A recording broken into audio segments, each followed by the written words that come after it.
इसमें मैं बता रहा हूं पूरे देश की संवेदना इसके साथ जुड़ी है, लेकिन कुछ ऐसे फ्लॉज सामने आए हैं।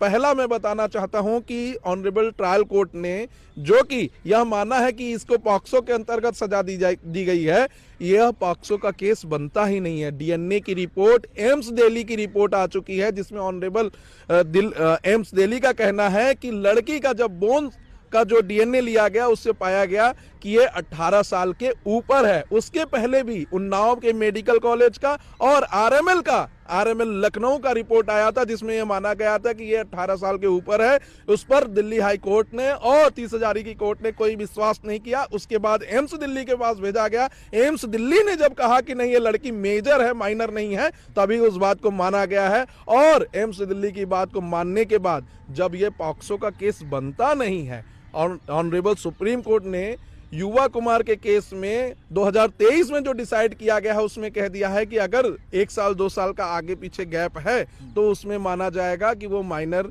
नहीं है, मेजर है। तो कहीं ना कहीं जो कोरोबरेटिव ऑफ एविडेंस हुआ है दिल्ली हाई कोर्ट में पिछले 6 साल से जो पेंडिंग चल रहा था, कई बहस भी हुई है, उसमें यह कहना कि यह गलत है वो बिल्कुल ही अन्यायपूर्वक है, गलत है। जो क्रिमिनल ज्यूरिस्प्रूडेंस हमें राइट्स देता है उसी राइट्स को अवेल करते हुए दिल्ली हाई कोर्ट ने यह जजमेंट दिया है। उसको चैलेंज किया जा सकता है सुप्रीम कोर्ट में, लेकिन जजों के ऊपर करप्शन का चार्ज लगा देना, उनके ऊपर उंगली उठा देना, उनको बिका हुआ कहना, यह बहुत ही गलत है। और ऑनरेबल कोर्ट ने अगर कॉग्निजेंस ले लिया तो कंटेम्प्ट ऑफ कोर्ट में यह आता है और उन्हें जेल भी जाना होगा जो लोग मीडिया में या सोशल मीडिया में ऐसे जजेस के खिलाफ गलत बोल रहे हैं। तीसरा चीज मैं कहना चाहूंगा, जो एफआईआर दर्ज हुआ है वो 2.5 महीने बाद हुआ है।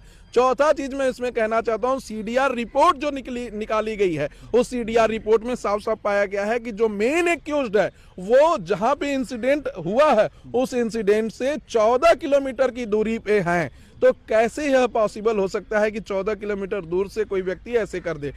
पांचवा चीज मैं बताना चाहता हूं कि जो लड़की है वो 8 बजे रात से लेकर 9 बजे रात तक किसी से फोन पर बात कर रही थी, ये सीडीआर रिपोर्ट भी कहती है। और जो इन्वेस्टिगेटिंग ऑफिसर हैं उनके बयान में भी आया है कि हाँ हम मानते हैं कि 8 से 9 तक बात कर रही थी, उसी का मोबाइल नंबर है और उसको वेरीफाई भी किया गया। छठा चीज मैं इसमें बताना चाहता हूं कि 4 तारीख को यह घटना हुई थी, फिर 10 तारीख को फिर से उन लोगों ने बुलाया तो लड़की वहां पे गई, फिर से उसके साथ रेप हुआ है। तो यह भी कहीं ना कहीं से एक पॉइंट निकल के आ रहा है कि जब 4 तारीख को आपके साथ रेप हुआ था, उन्हीं लोगों के बुलाने पर आप 10 तारीख को क्यों गए। 7वां पॉइंट मैं बताना चाहता हूं कि लड़की अपने बयान में बहुत बार ऐसी चीजें कह रही है जो कि मिल नहीं रहा है, मिसमैच हो रहा है। जैसे कि एक बहुत ही बड़े मीडिया को इंटरव्यू देते हुए उस लड़की ने कहा है कि 6 बजे के करीब मेरे साथ